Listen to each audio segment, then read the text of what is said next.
Electronic music, an obscure genre originating from Chicago and various European nations. Known for its repetitive, catchy beats, soaring synths, and its ability to engulf people's emotions, it went from being a small musical subculture into probably the world's biggest one. It is currently a multi-million-dollar industry filled with top-notch festivals that sell out almost instantly and millionaire DJs who constantly travel the world to appease their fans. And it's all thanks, mostly, to EDM. Now, many might think that EDM simply stands for electronic dance music, serving as an umbrella term that encompasses all the different subgenres within it. But the truth is far from that, as the term EDM only came into existence in 2010, and was a marketing strategy intended to commercialize the already strong electronic movement. And although the term did help the genre move forward, it also has negatively affected it. Within the industry, EDM tracks are known to be cheesy, poppy, crappy in quality, and overall lacking in creativity, and sadly, it has given the whole genre a bad name, as people assume that is all there is to electronic music. On the other hand, the mass consumption of EDM has allowed many producers to stay in their comfort zones, copy each other's styles, and spew out the same fucking songs every 3 months in order to cash in on the trend, rather than they themselves become the trendsetters. It has basically halted the evolution of commercial dance music, and it has affected most genres, as people kept listening to the same style instead of venturing forth into the underground. Aside from the pop influence, the song Epic by Quintinho and Sandro Silva kickstarted a subgenre known as Big Room, which is mainly to blame for this lack of creativity, as its bland and oversimplified qualities are constantly replicated with minimum variation by famous mainstage DJs. For the following Big Room songs, pay close attention to the simplified trance melodies and breakdowns, the similarly sounding hard kicks, the excessive use of woodblock sounds, and the huge amounts of reverb that amount to poorly produced tracks that can be replicated by almost everyone with a computer.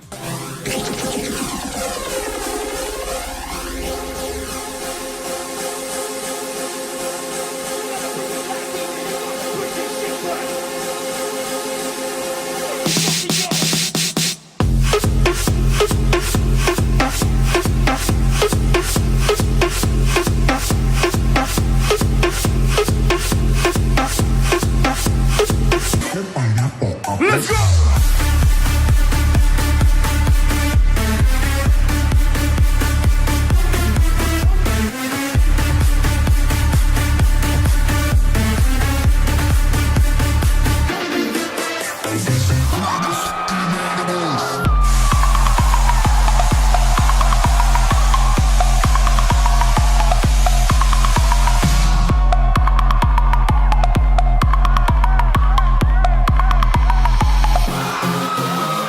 And for this next song, just take in mind the electronic elements that it lacks and the poppy sounds that dominate it. You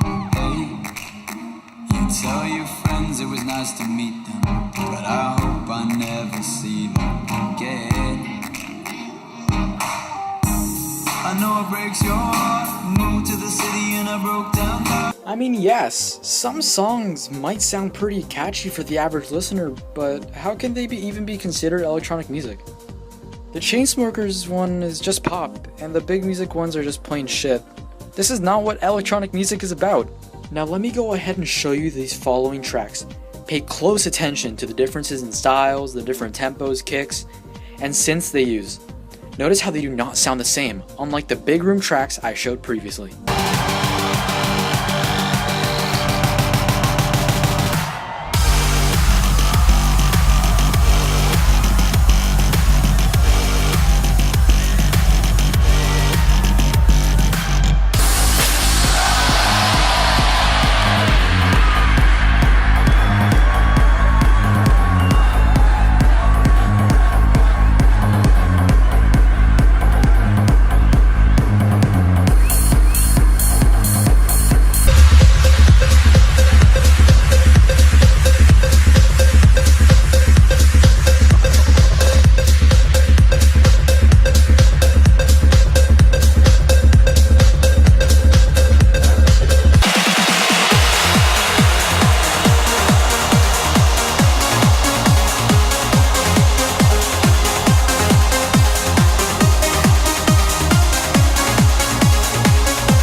look at that. Completely different from each other. This is what electronic music is about. A form of music that is unrestrained from a specific sound or style. You can see the technical and artistic expertise of the producers who created these tracks, unlike the simple, unattractive EDM tracks. And this is not only an opinion from a random college student, as many industry veterans and legends have constantly attacked EDM for its damaging effects on dance music. For example, Annie Mac has said that it is too formulaic.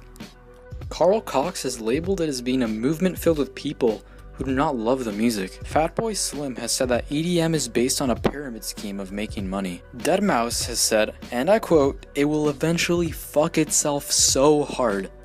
And the legendary Paul Van Dyke has criticized the genre's pop influx and its lack of creativity. Just have a look here. It's all sounding the same. It's like I'm pretty sure it's like even fans of this music cannot really actually say, okay, this is the new track by this person or the new track by that person, because they all sound the same. Thankfully for the genre though, there are still many passionate artists and fans that will keep it from being completely influenced by the EDM movement and will bring it back to its glorious past. Evidence of this can be seen in America's growing interest in trance music, which led to the creation of EDC's trance-only festival called Dream State, the growing thirst for techno, and the resurgence of progressive house throughout the world. The mainstream media will have to direct its attention away from the pop scene and once again focus on pure electronic music.